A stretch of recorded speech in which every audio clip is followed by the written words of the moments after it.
రాష్ట్ర ప్రభుత్వం వెంటనే జియో 55ను రద్దు చేసి వ్యవసాయ విశ్వవిద్యాలయ భూములను కాపాడాలని ఏబీవీపీ విద్యార్థులు డిమాండ్ చేశారు.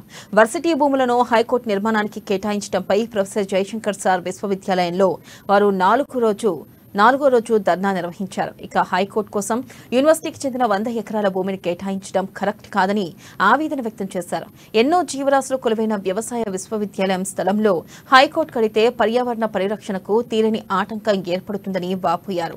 ఇప్పటికైనా ప్రభుత్వం జీవోను రద్దు చేసి భూములను కాపాడడంతో పాటు పర్యావరణ పరిరక్షణకు తోడ్పడాలని విజ్ఞప్తి చేశారు.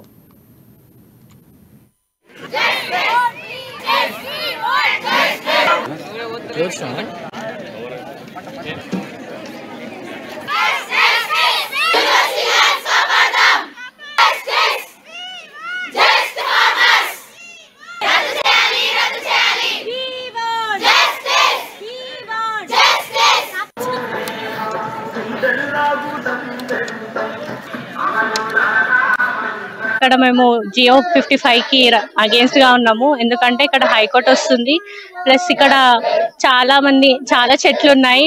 2 lakhs కంటే ఎక్కువ చెట్లు ఉన్నాయి. అవన్నీ ఖరాబ్ అయిపోతే ఎకో సిస్టమ్ అంతా డిస్టర్బ్ అయిపోతుంది. ఇంకా ఇక్కడ పక్కనే లైబ్రరీ ఉంది. చాలా మంది ఐఏఎస్ కి ప్రిపేర్ కావడానికి ఇక్కడికే వచ్చి చదువుకుంటారు. సో పీస్ఫుల్ అట్మాస్ఫియర్ ఉంటది కాబట్టే కదా ఇక్కడికి వచ్చి చదువుకునేది. క్రిమినల్స్ వీళ్ళంతా వస్తే అంతా డిస్టర్బ్ అయిపోతుంటది. చదువు మీద ఎక్కువ కాన్సన్ట్రేట్ చేయలేకపోతుంటారు.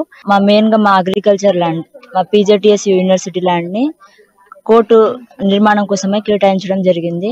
అది మా వీసీతో గానీ మా ఇక్కడ ప్రొఫెసర్స్ ఎవరితో గానీ పర్మిషన్ లేకుండా డైరెక్ట్ జీవో ఇవ్వడం జరిగింది మాకు. సో ఇది ఏమాత్రం న్యాయం కాదు. ఇంకా ఏంటంటే ఇక్కడ వాళ్ళు కేటాయించిన 100 ఎకరాల ల్యాండ్ లో 2 లక్షల చెట్లు ఉన్నాయి మాకు మెయిన్ గా. ఇంకా ఎన్నో ఎండేంజర్డ్ స్పీసీస్ అన్ని ఇక్కడే ఉన్నాయి మాకు. 5 స్పీసీస్ ఉన్నాయి ఇక్కడ. తర్వాత మెడిసినల్ అండ్ అరోమాటిక్ ప్లాంట్స్ ఉన్నాయి అక్కడ. సో ఇలాంటి నేచర్ ఒకవేళ మనం ఇప్పుడు తీసేస్తే అది బిల్డ్ చేయడానికి మా సైంటిస్ట్లకు కానీ రీసెర్చ్ కానీ వాళ్ళందరికీ ఒక 40 years టైం పట్టింది. నేను ఇక్కడ ఎంఎస్సి పీజీ ఫస్ట్ ఇయర్ లో జాయిన్ అయ్యాను. ఫస్ట్ ఆఫ్ ఆల్ మాకు కంపేర్ చేస్తే సబ్ క్యాంపస్ నుంచి ఇక్కడికి వచ్చినాక ఫస్ట్ గ్రీనరీని, ఈ పీస్ఫుల్ అట్మాస్ఫియర్ కి మేము మాకు వేరే గవర్నమెంట్ ఎగ్జామ్స్ ప్రిపేర్ అవ్వడానికి కూడా టైం దొరుకుతుంది. లైబ్రరీలో కూర్చొని మంచి చదువుకోవచ్చు, పీస్ఫుల్ ఎన్విరాన్మెంట్ ఉందని అనుకున్నాము. కానీ ఎప్పుడైతే జీవో వచ్చింది అని తెలగానే మాకు అసలు మాకే రీసెర్చ్ చేయడానికి ఇంకా చాలా భూములు కావాలి, అలాంటివి మా దగ్గర నుంచి ఎలా తీసుకుంటారని దానికోసం మేము ఆందోళనకు గురై ప్రొటెస్ట్ చేస్తున్నాము. ఇప్పటికే మేము 3 days నుంచి ఇది చేస్తున్నాము.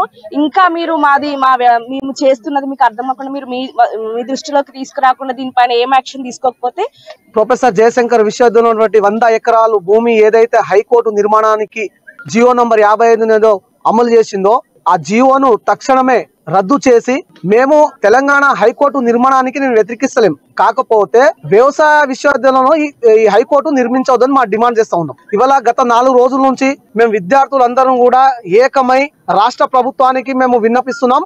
మీరు ఏదైతే జియో నంబర్ 55 అమలు చేసిరో దాని తక్షణమే వెనుకకు తీసుకెళ్లి మా భూములను కాపాడాలని చెప్పేసి మేము తెలంగాణ 33 జిల్లాల విద్యార్థుల పక్షాన తల్లిదండ్రులు